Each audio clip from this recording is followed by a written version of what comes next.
What's good, y'all? Fuzion here, back with another video. OKC, they ended up winning Game 7 the other day. Well, yesterday. I don't know what the fuck I said the other day.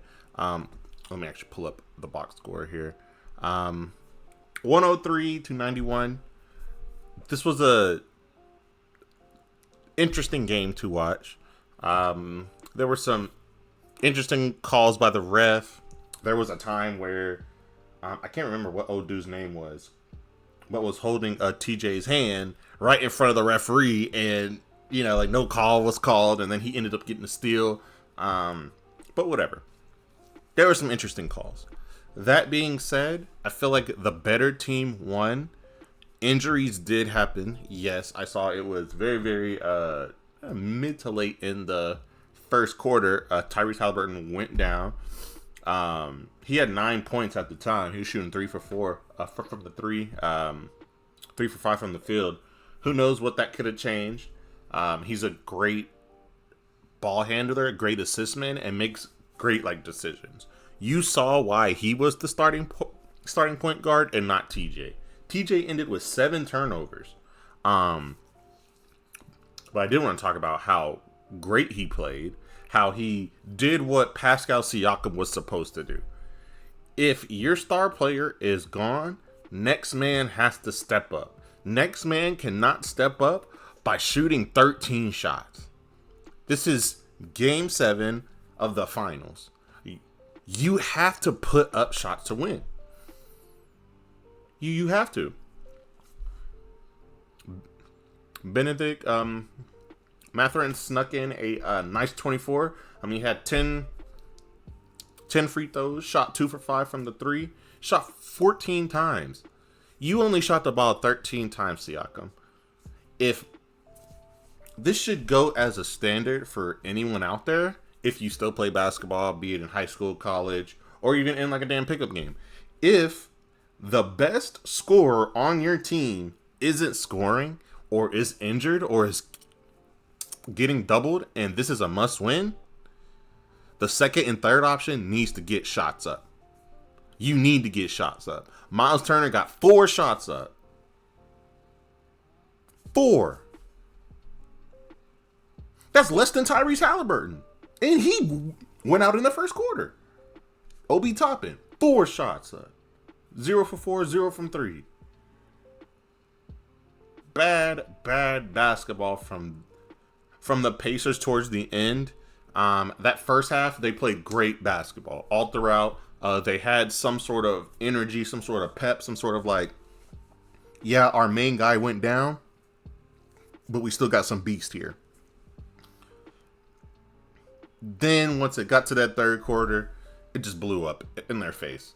I'm being very, very critical of this team because I think they had a really solid roster. What this tells me from the finals of both teams, Pacers and the Thunder, super teams aren't a thing anymore. They're not going to be as successful as a team that is quality from top to bottom. Both of these teams have quality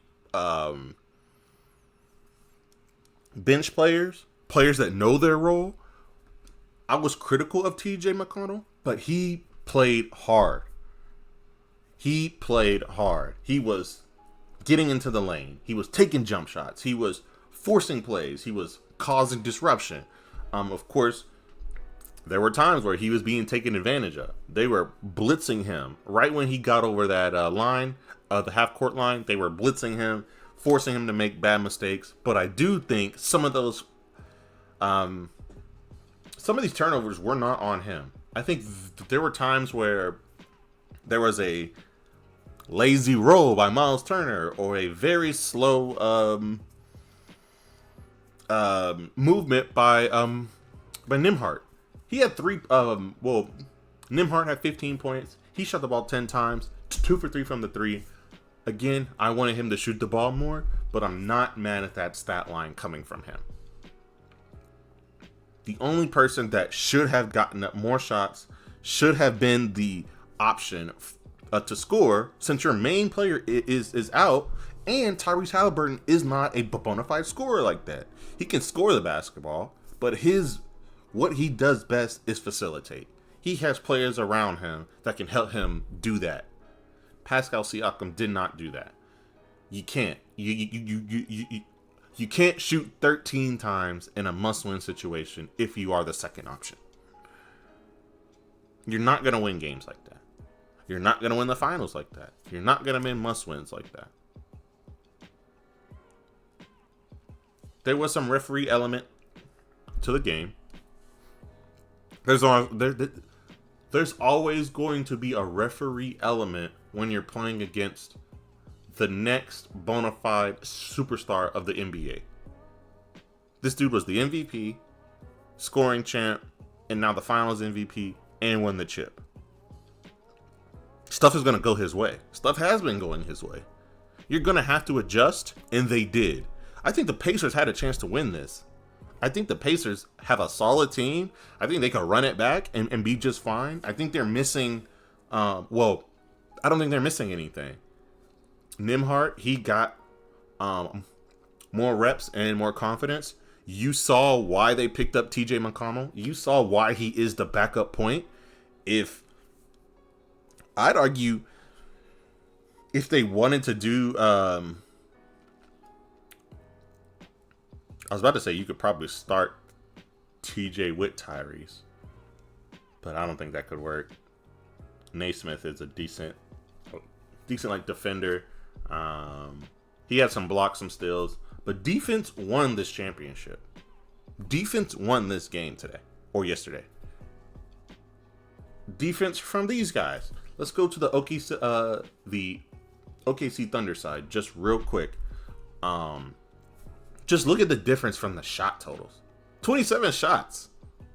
20 shots. This is from your second best player. Which this is a must-win situation. If nobody is scoring, if people are shooting bad, if people are missing shots. Shai Gilgeous shot 2 for 12 from the 3. 2 for 12. 8 for 27. He shot 30%. He shot 30%. No one else shot shit.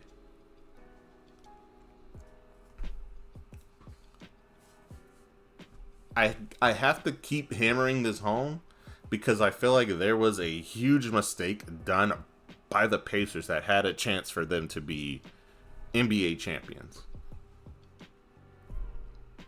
Lu Dort, he should be getting paid more for what he did. Aaron Wiggins, great defender. Jalen Williams was annoying. 2 steals, active hands. Chet Holmgren, 5 blocks, 18 points. Isaiah Hartenstein, he played 18 minutes. 9 rebounds, 3 of those were offensive boards. And then you get 3 more offensive boards from Lu Dort. 12 assists. But the defensive numbers, this is what won right here. Look at all these steals. I don't know if I could find I probably could find how many tip passes or altered passes or whatever. Like that could probably be found, but I'm pretty sure that there would be more of those than the Pacers had. Blocks do get a stat line, but how many altered shots were there? Chet Holmgren was a beast yesterday. I was going to say tonight again. He was a beast yesterday. He was rim protecting. He was getting to the basket. He was dishing. He was doing what a modern big should do when you have players like Shai Gilgeous, Jalen Williams, and Alex Caruso, who was hitting shots out there. We don't need your offense, but anything else that you give us, 18 points, 6 for 8, 1 for 2, some free throws, you can't be mad at what he did tonight. I said tonight. Yesterday night. You just can't. But overall, defense won. Forcing turnovers won. Let me see if there's a... See if I can get the... Can I get my team stats? Was this not have it on there? I'm just trying to see the actual like team stats. I can't find it on here. But anyway, let me actually pull it up just real quick on my phone. That's something that I do have just ready, but I can just provide y'all with just a little bit of information on just what went wrong. Team comparisons. Let's go to the blocks. 8 blocks for OKC, 4 blocks for Indiana. 6 steals for Indiana, 14 steals for OKC. 32 points off of turnovers for OKC. 10 points for Indiana. The 3-point percentage, Indiana won that, but they only shot 28 threes. OKC shot 40 threes. 87 shots for OKC. 70 shots for Indiana. There was a lack of aggressiveness I saw in some plays as well. I think they were waiting. And I think that's what happens when you have a dynamic point guard like Tyrese Halliburton on your team. Once he is removed, there's so much ball movement. There's so much, I think, passes that you would expect to get from him that you would not get from someone else, that it sort of messes with you. And I think that's what happened. I think once they got to that second half, Tyrese Halliburton is usually like their closer. He closes games for them. Be it shot selection, which I believe that's like 90% of the time. But his decision making during those times, damn near the best. Damn near the best. He knows how to like control the pace. This was not a crazy high scoring game. But I think that it will, obviously it would have been more competitive with him out there. But overall, I think that what we saw, I think we probably would have got it anyway if Tyrese Halliburton was out there. Because defensively, everybody shows some sort of effort on the defensive side for the Thunder. Everyone. And you got some clamp gods on here. Lou Dort, Alex Caruso, Chet, they will guard you. They want to play defense. They want to force you to find a way to get past them. Great basketball. Really fun game to watch, in my opinion. I enjoyed it. Casey Wallace had 3 steals. It's just defense, man. Defense. Everyone says this, and this is the perfect example of this. Defense wins championships. Defense won them that championship last night. Painfully obvious. Painfully obvious. But that's pretty much all that I really wanted to talk about as far as the box score and all of that. Let's go ahead and talk about what is the biggest reason that the Thunder won the title. Let's get started. NBA history, just behind the 95-96 Bulls and those 2015-2016 Warriors. Good company to be in. Stephen A., here's what I want to know from you. What's the biggest reason OKC won this title? Well, it's because of that brother right there, who, by the way, I want to applaud for reminding America and the world what you play for. I mean, I know there are people that have tried to get us to forget about that, but you actually play trying to win some championships. It actually does matter. So I applaud him for that. Shai Gilgeous-Alexander. That was a good shot at LeBron at the Gills Arena podcast. What do you guys think about that? Should players be actively playing for championships? Isn't that what they are playing for? And should that be should people be criticized for saying that they're not actively doing that, or that really doesn't matter like to them? In my opinion, I think it should be a conversation. I think that everybody should be playing for the championship. I think everybody should be trying to win. Of course, you want to get your bread, you want to get your stats. But I thought NBA players wanted that championship more than anything. What do you guys think about that? Alexander is something spectacular. To be approaching his 27th birthday, to be 3 consecutive years averaging over 30, to be a runner-up for league MVP last year, and then to show up this season, capture league MVP honors, leading the team to 68 wins, coming into the finals with an 80-18 record overall, and then to play the way that he played is just something to behold. I watched him yesterday coming out just to start the game. I saw other guys a bit jittery at first, and they ultimately award off, but they start off a little jittery. Sorry about that, guys. I just got an ad. But yeah, I agree. Definitely at that beginning, you saw a passiveness from the Thunder. How do I say this? When Tyrese Halliburton went down, that is when you're supposed to turn it up even more. It sucks that is just like the case, but when it comes to winning a championship, when it comes to a must-win game, you gotta take that. You gotta use that as an energy boost for your team, or you gotta use that as an energy boost for the fans. It sucks that is how it is being said. I don't want it to be like, oh well, this is like why they won, or just like whatever. But I feel like that is something that your team has to rally behind. It's just like a crazy dunk or a lob. Something will pump your team up and force you to play harder. That was a time where I think that they could have used that. They eventually turned it on in the third quarter, but for a while it was that second quarter looked like those teams were evenly matched. Even without Halliburton, they looked evenly matched, and that's interesting. He came out looking to score and let you know what you expect is what I'm going to give you. He was not phased at all. He didn't shoot well, 8 for 27, but he didn't look panicky. He didn't look like he was lacking composure or anything like that. I give him all the credit in the world, but they were assisted to some degree by the injury to Tyrese Halliburton, which broke all of us. If you're a basketball fan, that was exactly what you did not want to see. When he went down, you just said, damn, because remember, he shot 4 times. He hit his first 3 shots. He hit 3 of his first 4 shots. All 3 were 3-pointers.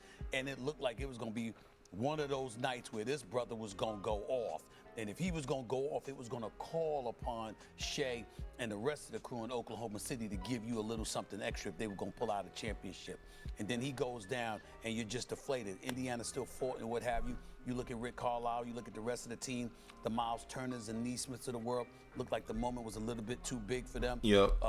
TJ McConnell had a big time third quarter in the Game 7, just like he did in Game 5, but then only had 1 shot in each fourth quarter in Game 5 and Game 7. You just looked at it at the end of the day, and when you ask yourself the biggest reason for the Thunder winning the title, it's because they have one of the top 2 players on the planet playing for them, who's a reigning league MVP, that just put the world on notice. I have arrived, I am here, and I have no intentions of going anywhere anytime soon. The road to Titletown is going to have to come through me. That's what I saw in Shai Gilgeous-Alexander, and that's why Oklahoma City are the reigning champions right now. I agree. I do think it was one part. I do think that having Shai changes how you play. Losing Tyrese Halliburton, that changed how OKC was playing. But I don't think it was just that. I feel like he missed a lot of what makes OKC great. And because in reality, Shai Gilgeous, if you really watch or somewhat paid attention, his gameplay style was very reminiscent of a James Harden Houston run. When James Harden was trying to get those fouls, was going crazy with the stats, shooting crazy shots, hitting shots, had them 30 points, whatever. We remember. That couldn't work because that roster did not want to accept roles. This OKC roster accepted roles 2 years ago, and since then, it's been smooth sailing. Mentality is a huge part of basketball that I don't think gets talked about a lot of. And the mentality of being a good teammate, wanting to be a part of a team, We really didn't hear much drama from OKC. No really true trade rumors or anything like that. I hope they can keep this team together. People are going to need to get paid. But I would not be surprised if there are multiple players on this team willing to take a pay cut to keep the team together. I just wouldn't be surprised. I don't think we've seen a team like this in a minute. A team where it seems like they have a fun team unit. It seems like they want to play with and for each other. There's not much ego on that team. Just from what we see, of course, like, oh, we're not in the locker rooms. Oh, we didn't hear what happened when they lost. You know, just whatever. But this is a team that I feel like I want to be a part of. And I think in the first time in a long time, a team like that won a championship. I'm not saying Denver wouldn't be fun to play with, but you see sometimes Michael Porter Jr. having interesting body language. You saw it like specifically this year with Jokic. His body language, sometimes it is very negative. Milwaukee, that season with Milwaukee, that winning season, I think that would have been fun, like, to play with them also. But then you see what's going on now, and it seems like they're trying to figure out what's going on. Boston, I think at some point there's going to be a rift between Jason Tatum and Jalen Brown. Not because of them, but because of the media. And then, like, the team is going to have to make a decision. Hopefully they don't make the wrong decision and split them up, because I feel like they complement each other. I do think that they could find a way to make it work better for them both, as far as finding a way for them to have plays ran for each other, involving each other. I think that there could be more of that. But I hope that they don't get pushed away from each other because of outside pressures, because I think that team could work.